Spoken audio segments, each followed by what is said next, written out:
कहानी का शीर्षक है इंसानियत। आज मोना का मन कुछ उखड़ा उखड़ा सा था। रसोई घर में बर्तन भी ऐसे मांज रही थी जैसे कुछ खुन्नस निकाल रही हो। जोर जोर से बर्तन पटकने की आवाज़, एक आध हाथ से छूटकर गिर जाने की आवाज़, साथ ही धीमे धीमे बड़बड़ाने की आवाज़, सब आवाज़ें मिलकर एक अलग ही माहौल पैदा कर रही थी। और मोना के तेवर के हिसाब से और अधिक तेजी से चलते मोना के हाथ।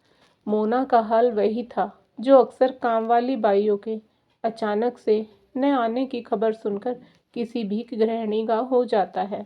और उस पर सोने पर सुहागा तब होता है जब ऐसे समय में घर में मेहमान भी आए हुए हों। कितना भी पहले बोल कर रखो इन काम वालियों को, मगर ठीक एंड टाइम पर छुट्टी मारती हैं। 2 महीने से बोल रखा था रूपा को, मई के पहले 2 हफ्ते कोई छुट्टी मत लेना, माँ आ रही है। वैसे भी माँ मेरे पास नहीं आती हैं कभी। बड़ी मुश्किल से तो राजी किया था माँ को, यह बोलकर कि कभी तो बेटी के पास भी रह जाया करो। बच्चे भी बोलते रहते हैं कि सबकी नानी आती है, एक हमारी नानी ही कभी नहीं आती। तब कहीं जाकर पूरे 5 साल बाद आई है माँ। सोचा था माँ के आने पर रूपा से कुछ एक्स्ट्रा काम करा लिया करूँगी, ताकि उन्हें अधिक समय दूंगी, उनको भी कहीं घुमा फिरा दूंगी। मगर ये महारानी जी, तो उसका तो काम है, वह भी छोड़कर बैठ गई। घर कितना गंदा पड़ा है, बर्तन भी मुझे ही साफ करने पड़ रहे हैं। हे भगवान, टाइम भी देखो क्या हो रहा है। बड़बड़ाते हुए मोना की नज़र बार बार घड़ी की ओर जा रही थी। घड़ी की सुइयों के साथ उसके हाथों की गति भी बढ़ रही थी। ओह, कितना लेट हो गया, लगता है आरती के समय तक ही पहुंच पाएंगे।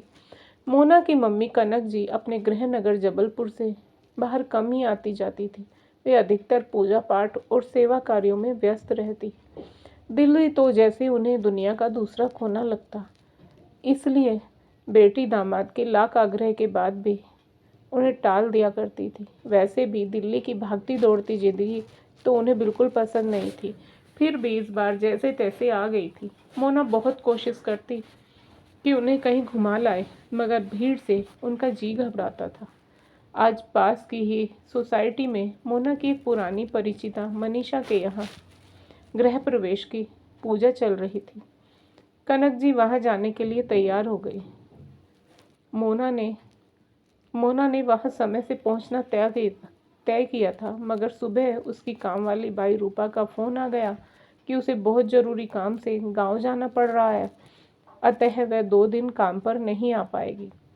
फ़ोन सुनकर मोना का जो हाल हुआ, उसका वर्णन शब्दों में नहीं किया जा सकता। उसे वही समझ सकता है जिसने ये दर्द झेला हो, जो ऐसी मुसीबत से गुजरा हो।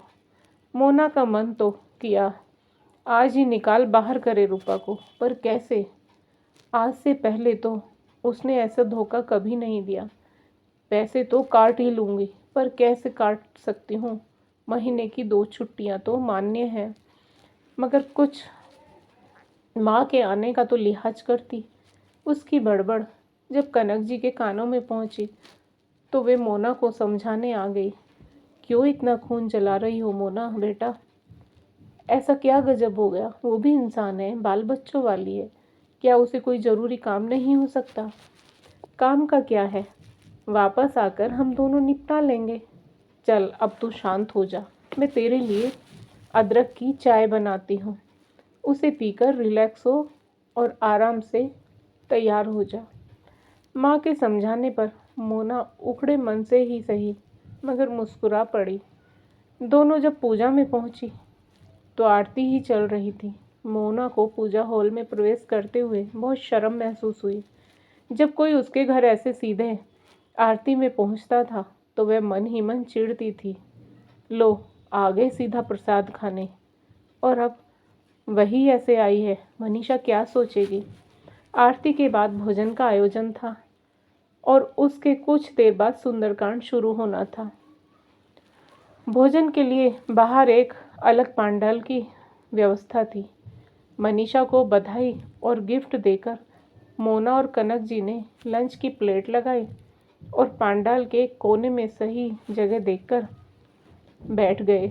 खाना खाते हुए यूं ही मोना की नज़र हवा से हिल रहे पर्दों के बाहर चली गई तो वह चौंक पड़ी। अरे ये क्या, रूपा तो यहाँ है। बाहर उसकी बाई रूपा बैठी हुई बर्तन साफ कर रही थी। यह देख मोना के भीतर यकायक जो ज्वालामुखी फूटा। यदि उसका लावा बाहर आ जाता तो रूपा के साथ साथ सभी बर्तन भांडे भी बहा कर ले जाता। मगर मोना ऐसे कैसे बहने देती उस लावे को, क्योंकि सामने उसकी माँ कनक जी जो बैठी हुई थी। माँ के सामने अपनी छवि कैसे खराब होने देती कि उसकी इतनी समझदार, मैच्योर, टफ एंड बोल्ड बेटी एक काम वाली बाई के धोखे से इस कदर हिल गई। खैर, मोना ने जैसे तैसे खुद को संभाला और प्लेट में बचा खाना लगभग निगला और मनीषा के पास जाकर बातचीत करने लगी। यार मनीषा, एक बात तो बता, ये जो मेड बाहर बर्तन मांज रही है, ये तेरी परमानेंट मेड है? अरे नहीं, ये मेरी मेड की पहचान वाली है। मुझे 2 दिन के लिए एक्स्ट्रा कामों के लिए एक मेड चाहिए थी, तो वह इसे ले आई। भली औरत है, सुबह से चुपचाप काम कर रही है, जो बोलो वह कर देती है। अच्छा, तो कितना लेती है एक दिन का? अच्छी है तो मैं भी कभी कभी आगे बुला सकती हूँ ना? मोना अनजान मनकर पूछने लगी। 500 रुपये प्रतिदिन पर बात हुई है। सुबह 6 बजे आ गई थी, रात तक रहेगी। इसने मेरी समय पर बड़ी मदद की है, इसलिए सोच रही हूँ कल जाते समय कुछ खाना पीना और एक साड़ी दे दूँगी। रिश्तेदारों को बांटने के लिए थोक में मंगाई थी, कुछ बच गई है। मनीषा अपनी धुन में बोलती जा रही थी, मगर मोना के तन बदन में जैसे आग लग गई थी। वाह, मेरे यहाँ से छुट्टी लेकर यहाँ अपनी जेब गरम कर रही है। 2 दिन में 1000 कमा लेगी। आए तो वापस फिर बताती हूँ मैं इस महारानी को। मोना का मन ही मन भुनभुनाना शुरू हो गया था। सुंदरकांड शुरू हो चुका था। लंका दहन की चौपाइयाँ पड़ी जा रही थी। उधर मोना के भीतर सुलगी आग में भी लपटें उठ रही थी। 3 साल में कितना ख्याल रखा था उसका। पिछले महीने बीमारी में हफ्ते भर की छुट्टी दी थी। बाकी सब पैसे काटती हैं, मगर मैंने कभी नहीं काटे। अपने बेटे के बर्थडे पर उसके बच्चों के लिए भी केक, चॉकलेट भिजवाती हूँ। काम बाद में शुरू करवाती हूँ, पहले चाय पिलाती हूँ। हर दूसरे महीने एडवांस पैसे ले लेती है। अभी भी 2 महीने का एडवांस ले रखा है। बड़ा बेटा भी कमा रहा है, फिर भी पैसों के लिए इतनी हाय हाय। मुझसे झूठ बोला। मोना मन ही मन बुदबुदा रही थी। हनुमान जी लंका जलाने के बाद अपनी पूंछ सागर में डुबोकर बुझा चुके थे, मगर मोना के हृदय में की आग अभी भी नहीं बुझी थी। वह मन ही मन निर्णय कर चुकी थी कि कल से ही दूसरी बाई देखेगी और अपने पैसे वापस लेकर उसे बाहर करेगी। बेटी का यह हाल कनक जी समझ रही थी, मगर यहाँ कुछ भी कहना सुनना बेकार था। खैर, दोनों घर पहुँचे तो कनक जी ने हल्की फुल्की बातचीत कर बेटी का मन बहलाने का प्रयास किया। कुछ रिश्तेदारों की गप्पे, कुछ बचपन के किस्से, मगर मोना तो अभी भी नॉर्मल नहीं थी। तभी कनक जी ने अपने मोबाइल पर फोटो गैलरी खोली और मोना को दिखाने लगे। इतनी पुरानी ब्लैक एंड वाइट फोटो देखकर मोना को बड़ा आश्चर्य हुआ। अरे माँ, ये फोटो मोबाइल में कैसे? मुझसे भी शेयर करो ना। हाँ हाँ करूँगी, पूरी एल्बम है मेरे मोबाइल पर। ज़रा देख तो ये वाली फ़ोटो कैसी लग रही है तो इस फ्रॉक में, और ये पापा के साथ आइसक्रीम खाते हुए। खा कम रही थी और गिरा ज़्यादा रही थी, कनक जी हंसते हुए बोली। और ये वाली तो गजब है, नौकर के साथ वो घोड़ा बनकर तुझे पीठ पर सवारी करा रहा है। तब तो 5-6 बरस की रही होगी। अरे ये तो रामू काका है, इन्हें नौकर क्यों बोल रही हो? मोना ने थोड़ा गुस्से से कहा। नौकर को नौकर न कहूँ तो और क्या कहूँ? कनक जी ने तुनक कर कहा। तो मोना ने उन्हें घूरा। नौकर भी इंसान होते हैं, और ये आपके लिए नौकर होंगे, मेरे लिए मेरे दादाजी से बढ़कर थे। कनक जी को मोना की प्रतिक्रिया देखकर खुशी हुई कि वह अभी भी वे मानवीय भावनाएं महसूस करती है। जो बचपन में किया करती थी। कितना प्यार दुलार दिया इन्होंने मुझे। कहते हुए मोना की आंखों में पूरा बचपन उतर आया। मोना के दादा गांव के बड़े जमींदार थे। वैसे वे भले इंसान थे, मगर जमींदारी की अकड़ और शक्ति उनके व्यक्तित्व पर हावी रहा करती थी। मोना का आरंभिक बचपन गांव की साफ सुथरी आबो हवा और सरलता में बीता। रामू काका दादाजी के सेवक थे। वैसे तो वह बिल्कुल घर के सदस्य जैसे थे, मगर जमींदार साहब की नज़र में तो नौकर ही ठहरे। मोना का दिन रामू काका की मीठी बोली से ही शुरू होता था। अरे बिट्टी रानी, दिन चढ़ाया है और अभी तलक बिस्तर में दुबकी हो। घोड़े की सवारी करनी है या नहीं? यदि करनी है तो जल्दी जल्दी उठो, नहा धोकर तैयार हो जाओ, फिर सैर पर चलेंगे। यह उन दोनों की दिनचर्या थी। काका तड़के 5 बजे ही हवेली आ जाते और गाय भैंसों का काम करते, मसलन दूध निकालना, चारा डालना, सफाई करना। फिर 8-9 बजे के लगभग 1-2 घंटे छोटी बिट्टी की सेवा में हाजिर रहते, उसे घुमाना फिराना, उसे मीठी मीठी बातें करना। मोना को बचपन में खोया देख कनक जी ने उसे झंझोड़ा। अरे कहाँ खो गई? सीधे गांव पहुंच गई लगता है। हाँ माँ, सच कितने अच्छे दिन थे वो। रामू काका के चले जाने के बाद तो गांव में बिल्कुल अच्छा नहीं लगता था। हाँ, कितना रोई थी तू उनके जाने पर। रामू काका को याद कर मोना अभी भी रुआसी हो चली थी। अच्छा, तुझे वो किस्सा याद है जब एक दिन रामू काका बड़े उदास आए थे, बेमन से काम कर रहे थे। किसी ने इस बात पर ध्यान नहीं दिया, मगर तू इतनी छोटी होते हुए भी उनकी उदासी को भांप गई थी। कैसे बार बार उनका मुंह ऊपर कर आंखों में झांकती हुई पूछ रही थी कि क्या हुआ काका, इतने उदास क्यों हो? वो कह रहे थे कि कहाँ उदास हूँ, ये देखो मैं तो हंस रहा हूँ।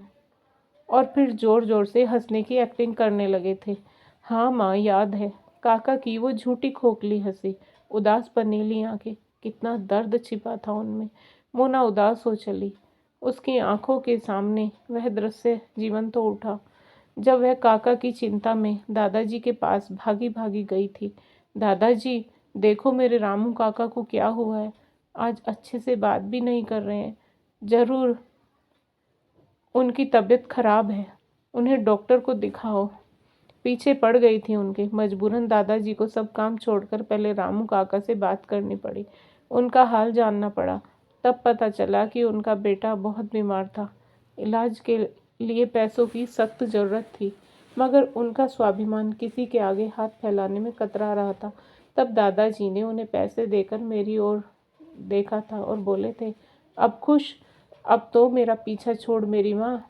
हाँ बिट्टी, पर मुझे एक बात आज तक समझ नहीं आई कि बिन बताए उनकी परेशानी तुम कैसे समझ गई थी?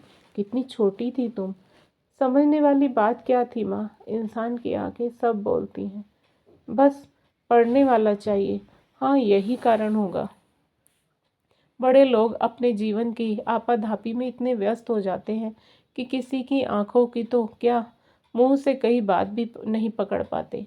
अच्छा, एक बात बता, तुझे आज रूपा की आंखों में कुछ नज़र नहीं आया? वो कितनी थकी हुई, खोई खोई सी काम कर रही थी, जैसे कोई जिंदा लाश हो। तभी उसकी नज़र हम पर नहीं पड़ी। मोना का सुनकर थोड़ा धक्का लगा। नहीं माँ, मुझे तो उसे वहाँ देखकर ऐसी आग लगी कि इसके बाद मुझे कुछ ना दिखाई दिया, ना मैंने कुछ सुना। तुम्हें ऐसा क्या नज़र आया उसकी आंखों में? मैंने उसकी आंखों में और चेहरे पर वही रामू काका वाली उदासी देखी थी। क्या कह रही हो माँ? हाँ बेटा, एक बात कहती हूँ, परसों जब वह आएगी तो पहले उससे बात करना, उसकी सुनना, फिर कोई निर्णय लेना। ठीक है माँ। अच्छा ये तो बताओ, आपके मोबाइल में ये फ़ोटो पहुँची कैसे? रूपा प्रकरण से असहज हो चली मोना ने बातों का रुख बदला। इस बार तेरा भाई जब घर आया था तो सारी पुरानी एल्बम बैठकर स्कैन कर डाली और मोबाइल में डाल दी। कहने लगा, मम्मी एल्बम में रखे रखे इनमें दीमक लग जाएंगे, इसलिए इन्हें डिजिटल बना रहा हूँ। हमेशा साथ और पास रहेंगी, जब मर्जी देख लो। माँ बेटी की ऐसी ही बातों में दिन गुजर गया। मोना का मन अब शांत था। सुबह रूपा अपने तय समय पर आ गई। मोना ने बड़े सहज भाव से पूछा, अरे रूपा, तेरा गांव का काम खत्म हुआ कि नहीं? रूपा नीची नजरें किए थोड़ा हकलाते हुए बोली, हाँ दीदी, हो गया। अच्छा, मुझे नहीं पता था तेरा गांव सन सिटी सोसाइटी में है। मोना ने मुस्कुराते हुए कहा। सुनकर रूपा के पैरों तले जमीन निकल गई। चेहरे पर ऐसी हवाइयाँ उड़ी जैसे किसी चोर की हालत रंगे हाथों पकड़े जाने पर होती है। वो बुरी तरह घबरा कर बोली, दीदी, वो मैं भी वहाँ गई थी, तुझे वहाँ काम करते देखा, इसलिए पूछ रही हूँ। मोना बिल्कुल संयत होते हुए बोली, ऐसी क्या बात हो गई रूपा जो तुझे वहाँ काम करना पड़ा? पहले ही तेरे पास इतने काम है, ज़्यादा काम करेगी तो शरीर थकेगा।